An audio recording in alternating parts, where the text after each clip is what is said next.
Some people in this business, both fans and even some of the folks in the locker room, will tell you that saying no is the smart thing to do. They'll tell you that saying no is the safer option, the easy way out, the path of least resistance. And maybe from a certain perspective, they're right. Maybe if all you care about is longevity, if all you care about is protecting yourself, then saying no might sound smart. But I want you all to hear me out because there's a lot more to it than that. Saying no is safe. Saying no is simple. Saying no allows you to avoid risk.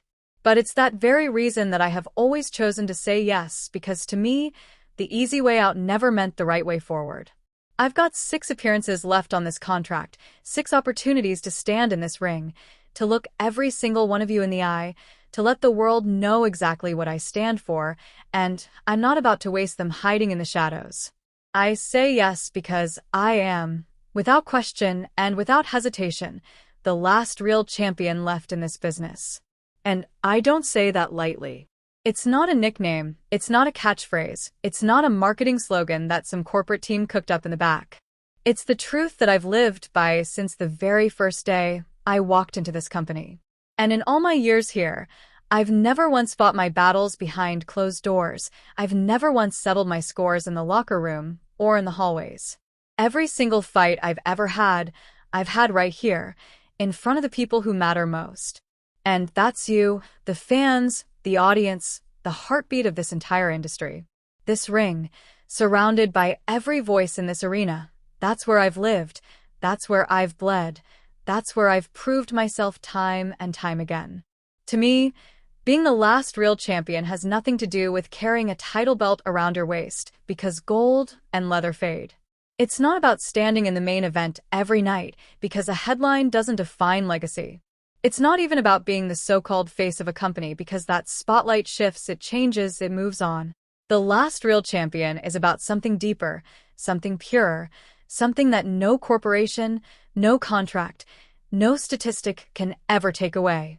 The last real champion is the person who leaves this place better than when they found it, who pours so much of themselves into this business that the next generation has a higher platform to stand on. The last real champion is the one who refuses to pack it in when the going gets tough, who doesn't throw a tantrum, doesn't take their ball, and doesn't run home when things don't go their way. No, the last real champion shows up, day after day, month after month, year after year, and gives everything they have until they can't give anymore.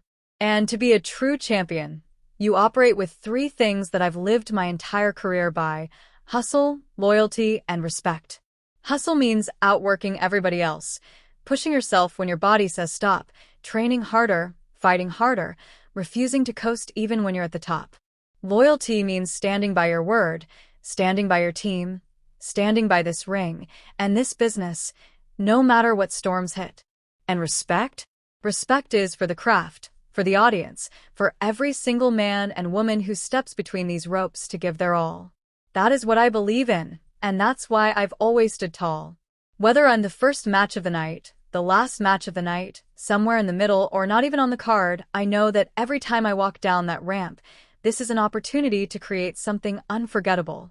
This is a chance to make magic, the kind of magic that you don't forget when you leave the building, the kind of magic that sticks with you for years, the kind of magic that inspires a kid sitting in the cheap seats to chase their dreams.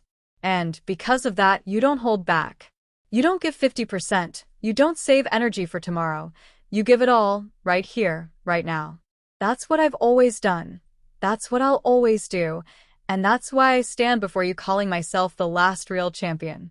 Now, people keep asking me, am I afraid of Brock Lesnar? And I'll be real with you. Yes, I am. Of course I am.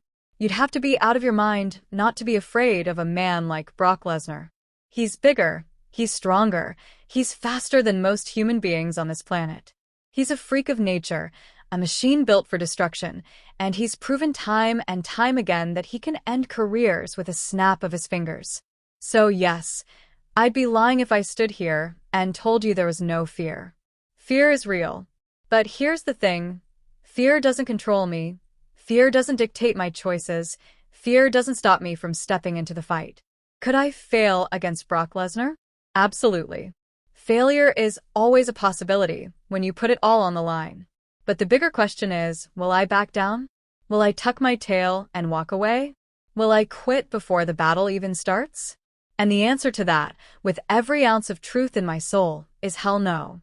I don't give up. I don't step back. I don't retreat. Instead, I march forward because that's what we do.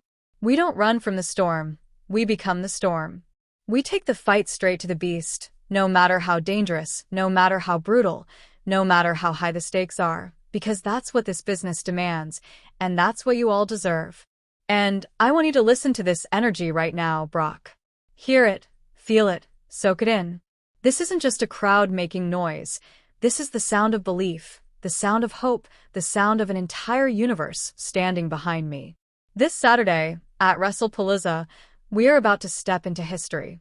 For the first time ever, this event will be broadcast worldwide on ESPN, reaching more homes, more fans, more people than ever before.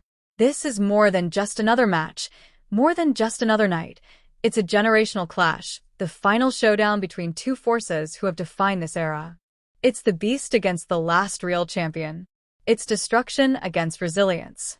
It's power against heart. And when those two collide, the world will watch. Brock, I don't care how many suplexes you've thrown. I don't care how many cities you've conquered. I don't care how many times you've left opponents broken in your wake. Because here's the truth you don't want to hear. I was the one who founded Suplex City. Before you ever made it a catchphrase, I was taking your best shots, eating those suplexes, standing back up, dusting myself off, and fighting again.